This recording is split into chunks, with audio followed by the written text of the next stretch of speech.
The Credit Crusader. Yeah, wow. Get people's money back. I got my money back. The Credit Crusader. Wow. Know that he got your back. Wholesale trade lines drama. I've Credit Crusader. I'm a fan. And I'm okay. I got the credit, man. Well, how's it going, guys? That's right, the Crusader's back. And in this video, I've got some serious knowledge I'm gonna be dropping on you guys.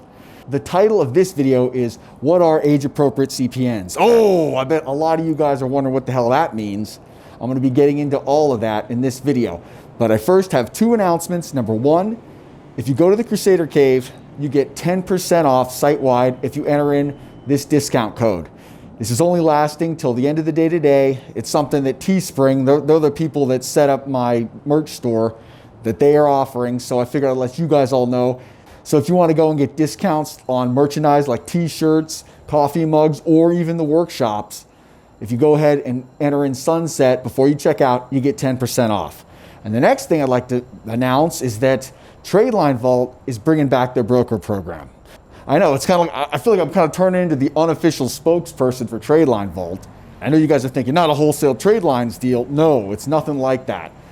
It's really simple. Basically, if you've purchased $1,500 worth of trade lines from the Tradeline Vault, you're automatically in and you get 10% off trade lines at the Tradeline Vault. So this is backdated. So if you purchased this year, if you purchased $1,500 worth of lines, you're in. If you haven't and you plan on purchasing $1,500 worth of trade lines, once you reach that mark, boom, you now get discounts. It's pretty much to incentivize brokers to work with the Tradeline Vault. Just wanted to get that message out there so you guys know. If that's something you guys are interested, you might want to go over there and check it out. Because, I mean, there's definitely now money to be made because you'll have a bigger profit margin. So now I'm going to get into the meat and potatoes of this video. But again, now I got to do the disclaimer. This video is for education, entertainment purposes only. I do not condone fraud. I do not condone people doing stuff that'll land their asses in jail. It's just for information. So with that being said, age appropriate CPNs, what the hell are they? Is it like, some people are like, oh, I know what a CPN is, but what the hell is an age appropriate CPN? I'm gonna break that all down to you right now. When it comes to an age appropriate CPN, that means that the numbers in the CPN number, in the credit profile number, they actually mean something. Whereas randomized numbers don't, they're just randomized numbers.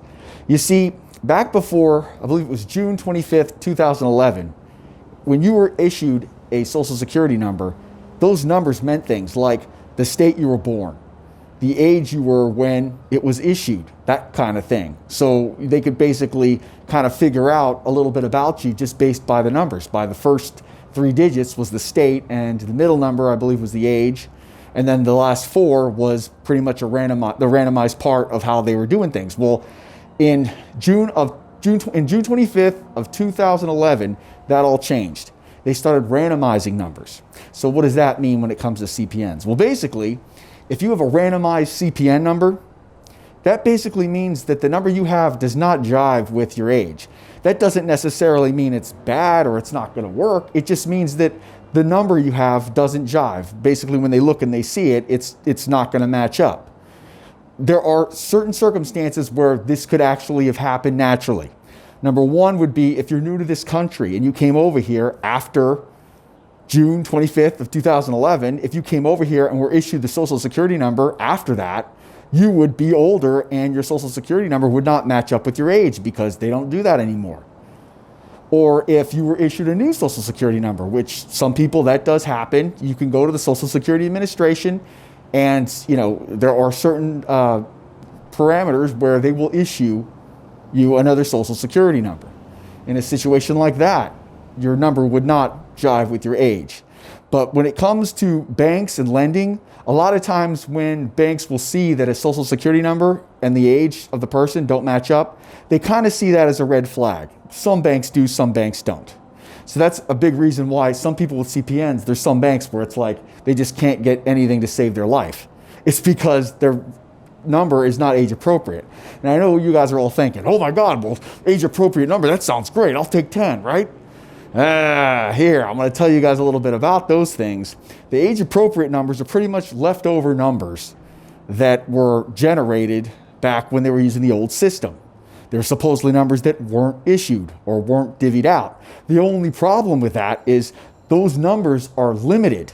So you got to think, the more and more people are trying to use them, chances are you're going to be sharing some number with some other asshole who's trying to do the same thing you are, which can cause all sorts of headaches. Also, the numbers they're usually like a little weird. Like they'll be like, you know, like 498230000, like some weird number that's kind of like, all right, yeah, this doesn't look like this would ever have, you know, this doesn't look legit.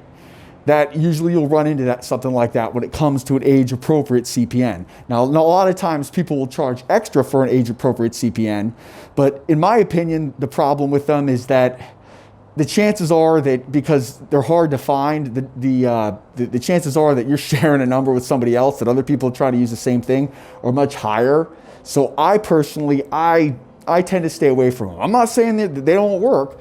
I'm just saying that in my experience, randomized numbers, the chances of you not having the same number as someone else or not having a number that somebody else is then going to try to use and cause problems for you are a lot, you know, it's better over on the randomized side.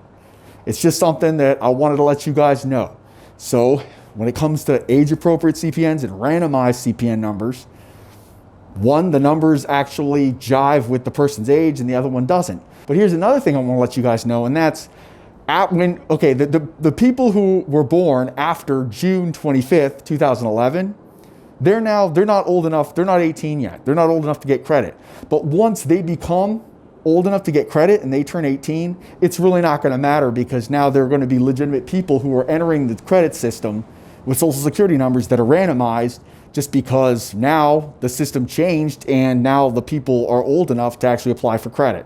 I hope this clears up some confusion so you guys know the difference between a randomized CPN number and an age-appropriate one. Well, as always, I got to get going. Crusader's work is never done. I'm constantly working, getting new things. Going to have my Halloween Spooktacular is going to be coming up, which I'm really excited about. Supergirl is going to be making her magnificent return, which I'm really excited about, and I bet you guys are too. So, with that being said, don't forget to like and subscribe. Crusader out.